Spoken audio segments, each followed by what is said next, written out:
Hello, my name is Evander, and today I am making a recording of reading a poem from Edgar Allan Poe, The Raven, actually. Very famous poem if you don't know what it is. So, yeah, let's start. The Raven. Once upon a time, on a midnight dreary, while I pondered weak and weary over many a quaint, curious volume of forgotten lore, while I nodded, nearly napping, suddenly there came a tapping, as of some one gently reaping, reaping at my chamber door. 'Tis some visitor, I muttered, tapping at my chamber door. Only this, and nothing more. Ah, distinctly I remember it was in the bleak December, and such a separate dying ember wrought its ghost upon the floor.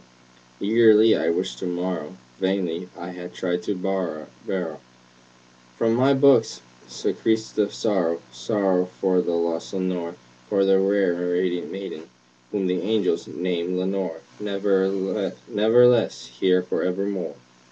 And the silken, sad, uncertain rustling of each purple curtain thrilled me, filled me with fantastic terrors never felt before, so that now, to still the beating of my heart, I stood repeating, 'tis some visitor entering entrance at my chamber door. Some late visitor entering entrance at my chamber door. This it is, and nothing more. Presently my soul grew stronger, hesitating then no longer. Sir, and I, or madam, truly your forgiveness I implore. But the fact is, I was napping, and so gently you came reaping, and so faintly you came tapping, tapping at my chamber door, that I scarce was sure I heard you. Here I opened wide the door, darkness there, and nothing more. Deep into that darkness peering long, I stood there wondering, fearing, doubting, dreaming, dreams no mortal ever dared to dream before. But the silence was unbroken, and the darkness gave no token, and the only words there spoken was the whispered word, Lenore. This I whispered, and an echo murmured back the word, Lenore. Merely this, and nothing more. Then into the chamber, turning all my soul within me burning, soon I heard again a tapping somewhat louder than before. Surely, said I, surely that is something at my window lattice. Let me see then what the threat is, and this mystery explore. Let my heart be still a moment, and this mystery explore. 'Tis the wind and nothing more.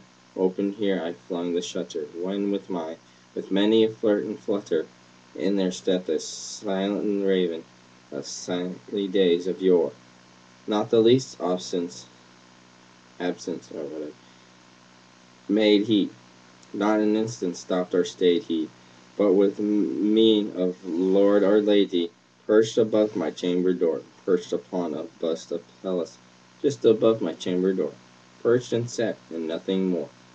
This ebony bird, bulging my sad fancy into smiling, by the grave and stern decorum of the Countess it wore, though the chest be shorn and shaven, thou, I said, art there no craven.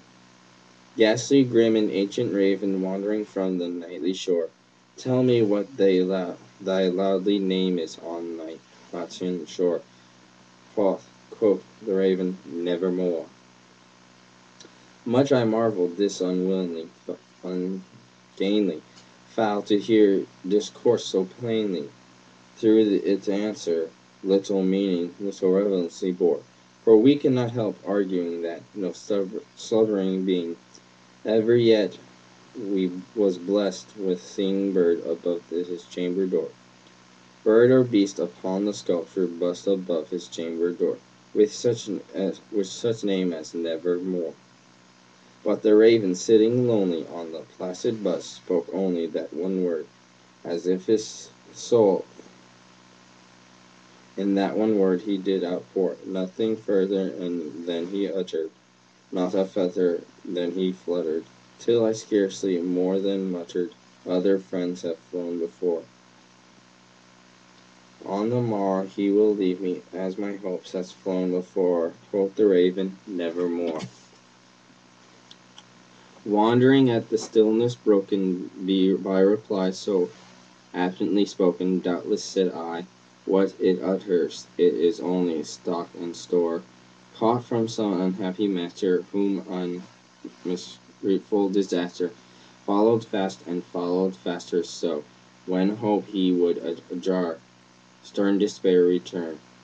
Instead of the sweet hope he darned ajarred, that sad answer, nevermore.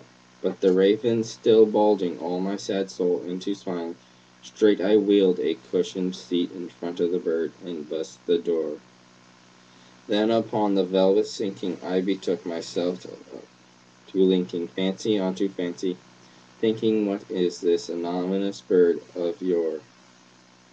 What the grim, unwilling, ghastly, gaunt, nauseous bird of yore meant in croaking nevermore.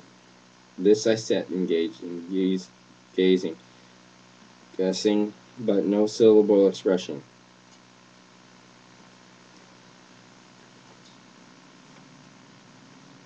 To the fowl whose fairy eyes now burned into my bosom's core.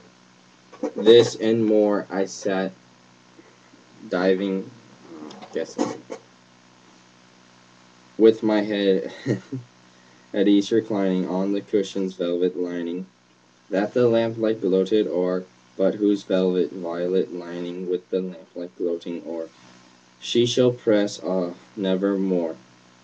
Then methought the air grew denser, perfumed from an unseen censer, swung my angels whose faint footfalls tickled on the turfed floor.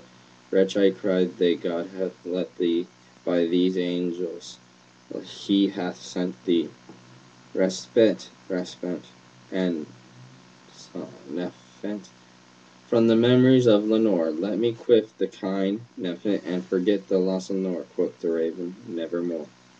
Prophet, said I, thing of evil, prophet still, if bird or devil, whether temperature set, whether tempest tossed, the air ashore, desolate yet all undaunted, on this desert land enchanted, on this home by horror haunted, tell me truly, I implore, is there blame in gold? Tell me, I implore, quoth the raven, nevermore. Like 3 more pages. Don't know if I can finish. Tributations are facts which can only be solved under this. Wait, what? Oh. Seems I did finish. Well, I hope you like it. If some of it seemed a little off because some words I didn't know. If you like Edgar Allan Poe and you've never read the poem The Raven, you should. It's a really good one. And anybody who's never heard Edgar Allan Poe, you stumbled upon this video, you should look him up. He makes good poems. Love his books. Try to get his book, Edgar Allan Poe, The Unbridged. It's got all his poems in it, I hope. And thank you for watching the video. See you next time.